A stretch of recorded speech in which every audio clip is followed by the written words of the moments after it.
Imagine chegar a um país onde ninguém tem carro particular, encontrar uma fábrica improvisada, uma linha de montagem cheia de goteiras e ainda assim receber a missão de ajudar a transformar a mobilidade de uma nação inteira.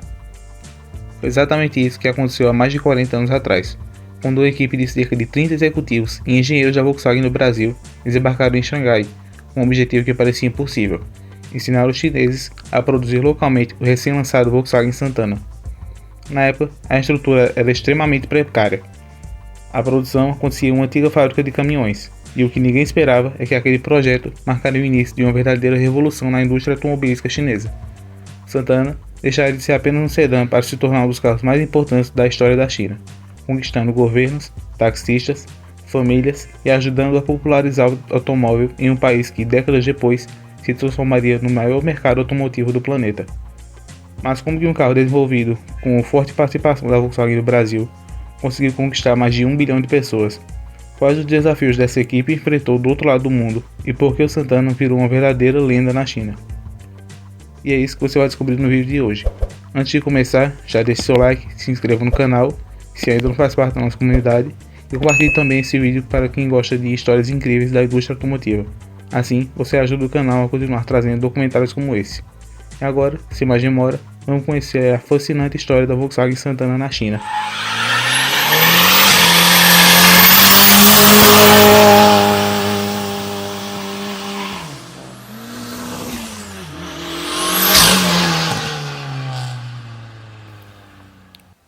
Até o começo dos anos 80, a indústria automobilística da China praticamente se restringia a caminhões e ônibus. Havia poucos sedãs desenhados e produzidos no país, como o Xangai SH760, para serem usados principalmente pelo Estado. Foi então que o líder Deng Xiaoping abriu a economia e tratou de atrair empresas estrangeiras para formar joint ventures. A Volkswagen foi rápida e, em 1982, assinou seu primeiro contrato com a estatal SAIC, a Shanghai Automobile Industry Corporation. Nascia então a Shanghai Volkswagen, com o capital dividido meio a meio entre as duas empresas. O carro escolhido para a nova linha de montagem foi o Santana, que nasceu na Alemanha em 1981 como um sedã derivado do Volkswagen Passat. Foi um fracasso de venda no seu país de origem, porém o modelo decolou no exterior, sendo produzido no Japão pela Nissan, na Espanha, na África do Sul, na Nigéria, no México e também no Brasil. Os chineses queriam aprender a fabricar carros de passeio modernos, mas quem os ensinaria? Como na Alemanha a produção já empregava muitos robôs, a matriz encarregou a Volkswagen no Brasil de dar as aulas. Além disso, os engenheiros da fábrica da Anchieta haviam acabado de passar por todo o processo de nacionalização do modelo. E em junho de 1984, o Santana estrearia com sucesso no Brasil, o país que, mais tarde, exportaria os componentes a serem montados em Xangai. A negociação foi difícil. O ponto positivo era que Xangai já tinha uma universidade em tecnologia e muitos alunos sabiam alemão. Mesmo o ministro já falava perfeitamente o idioma dos diretores da Volkswagen. E assim, brasileiros e alemães foram os primeiros estrangeiros a entrar na China para fazer automóveis. Depois da montagem de algumas centenas de kits CKDs, meses de treinamento e uma arrumação geral na fábrica, o primeiro Santana feito em Xangai saiu da nova linha de produção em setembro de 1985. A outra pioneira na China foi a American Motors Corporation, a AMC, que em 1984 fez um joint venture com a Beijing para produzir o Jeep Cherokee XJ.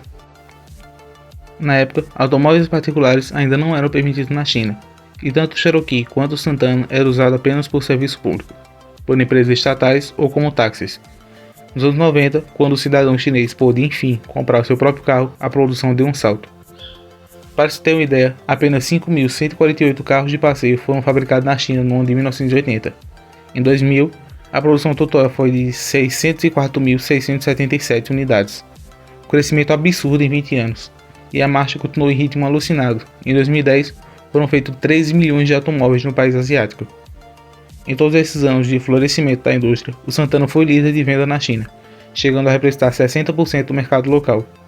Por muito tempo, a SAIC Volkswagen produziu simultaneamente dois tipos de Santana: o original dos anos 80, com linhas retas e quadradas, e o modelo brasileiro da década de 90, mais arredondado e chamado na China de Santana 2000. O índice de nacionalização, que era de 6% em 1985, alcançou os 90% em 10 anos.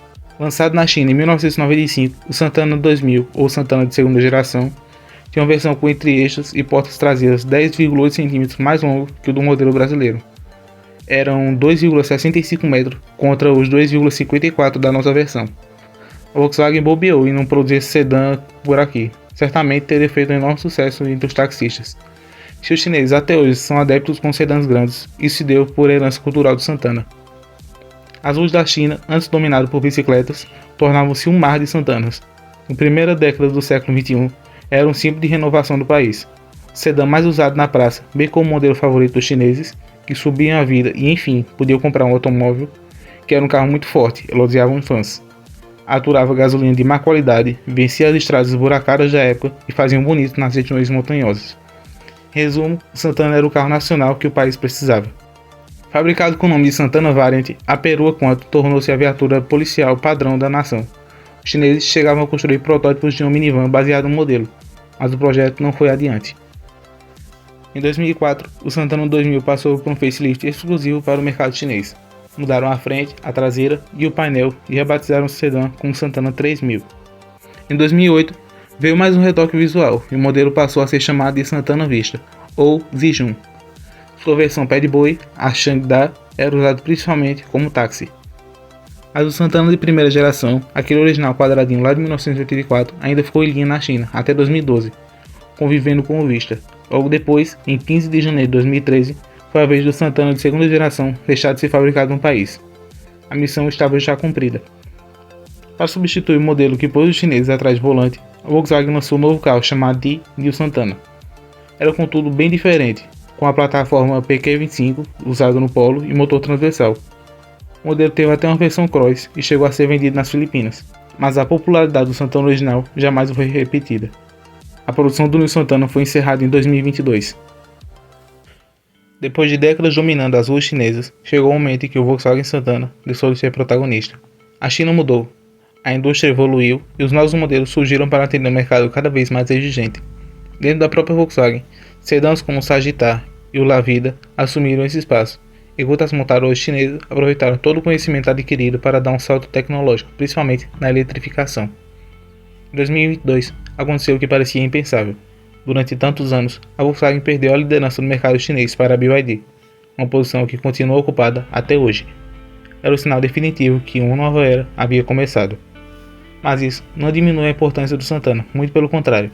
Sua história vai muito além das vendas ou liderança do mercado. Ela representa o início da moderna indústria automobilística chinesa e prova como a colaboração entre países pode mudar o rumo da história. E no meio dessa transformação gigantesca, existe um detalhe que muitos desconhecem. Um pequeno grupo de engenheiros e executivos da Volkswagen no Brasil ajudou a escrever um dos capítulos mais importantes da indústria automotiva mundial.